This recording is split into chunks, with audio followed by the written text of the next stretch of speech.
Bienvenue dans l'atelier Unimax. Pour notre travail, nous avons généralement besoin de quelques grandes machines, mais sans de nombreux petits outils qui rendent nos efforts plus faciles, plus précis, plus rapides, plus sûrs et aussi plus amusants. Et c'est justement à quelques-uns de ces détails, qui composent un tout dans un atelier bien équipé, que je vais m'attarder dans les prochaines minutes. Il s'agit du mètre combiné Unimax, du peigne de pression avec niveau à bulle, du niveau numérique d'angle et aussi de 2 poinçons automatiques.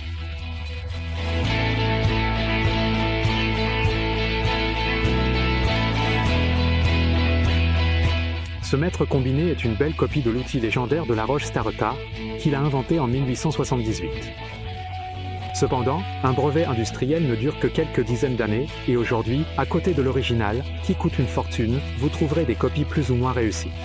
C'est vraiment une très bonne réalisation à moins de 20% du prix de l'original. Vous entendez bien, ça coûte moins d'un cinquième. Cela suscite bien sûr des doutes, mais même moi, vieux chipoteur, je dois admettre que la qualité est très bonne.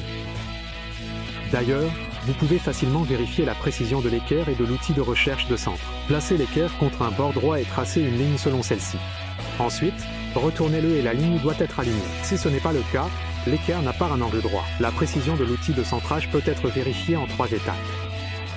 Tracez une ligne, faites pivoter l'outil d'un tiers de cercle, soit environ 120 degrés, puis tracez une deuxième ligne. Faites à nouveau pivoter l'outil de 120 degrés et la troisième ligne doit croiser le plus de précédentes. Si vous ne réussissez pas, soit l'instrument est mal calibré, soit ce n'est tout simplement pas un cercle. Le mètre combiné Unimax peut être utilisé de 100 façons. Le plus souvent comme équerre pour mesurer les bords intérieurs et les coins intérieurs, et à côté de 90, il indique également 45 degrés sans avoir besoin de le réajuster. 45 degrés. La perpendicularité et l'angle de moitié sont souvent réglés sur différentes machines, comme les scies, que ce soit pour un disque de scie ou divers guides. Si vous devez régler, tracer ou mesurer précisément un autre angle, utiliser un rapporteur parfois, un niveau à bulle ou une pointe à tracer peuvent être utiles. Grâce à la conception de l'armature, l'instrument peut également fonctionner comme un gabarit, mais aussi comme un pied à coulisse improvisé. Sur le marché, vous trouverez des modèles beaucoup moins chers, mais l'aluminium ordinaire à la place de la fonte et de l'acier ne fonctionne pas, et tout est gâché par un traitement de fabrication horrible.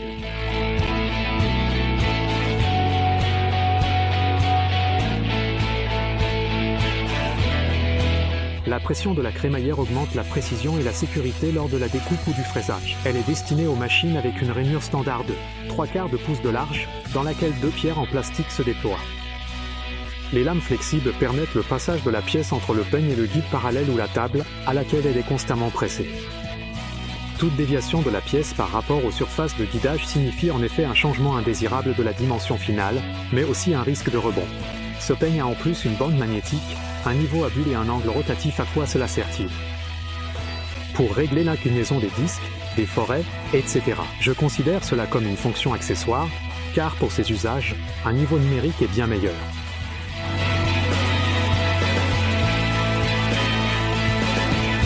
Nous l'utilisons donc parce qu'il mesure les angles uniquement entre le plan vertical et le plan horizontal. Avec une scie à onglet, il mesurera donc l'angle d'inclinaison, mais pas l'angle de coupe. Et comment cela fonctionne-t-il? J'allume la boîte, je passe à 0 relatif, je la pose sur la table et je la remets à 0. Avec l'aide d'un aimant intégré, je fixe le disque, le mandrin ou même directement le forêt et j'incline la partie de la machine jusqu'à ce que l'angle souhaité apparaisse à l'écran. C'est merveilleusement rapide et précis, je bloque l'inclinaison et c'est tout.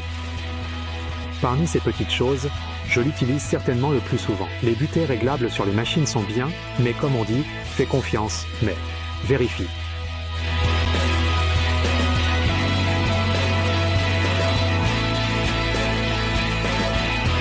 Le dernier gadget n'est pas directement lié à une machine, mais il facilite le perçage. Les poinçons automatiques remplacent dans de nombreux cas les poinçons classiques et l'utilisation d'un marteau devient inutile. Pour le marquage, une seule main suffit donc. Le mécanisme des poinçons automatiques fonctionne de manière similaire à celui des agrafeuses manuelles. Vous comprimez le ressort jusqu'à ce que le loquet saute et que le ressort propulse le percuteur contre la pointe. La taille de la cible varie selon les poinçons. Pour le bois, un plus petit suffit, tandis que pour les métaux, il en faut un plus grand. Le poinçon pour métal a également une pointe plus dure. Il n'est donc pas bon de confondre les deux poinçons. Celui pour le bois, si utilisé sur de l'acier, sera détruit, et celui pour le métal fera un trop grand trou lors du marquage du bois. Si je peux encore appeler cette mesure un trou. Quoi qu'il en soit, dans de nombreux cas, ce sont des aides pratiques, que j'utilise assez souvent. Si l'un des outils vous a intéressé, Vous trouverez les liens dans la description en bas de la vidéo. Je m'appelle Tom Krasinski, je vous dis au revoir et j'ai hâte de vous retrouver dans l'atelier Unimax.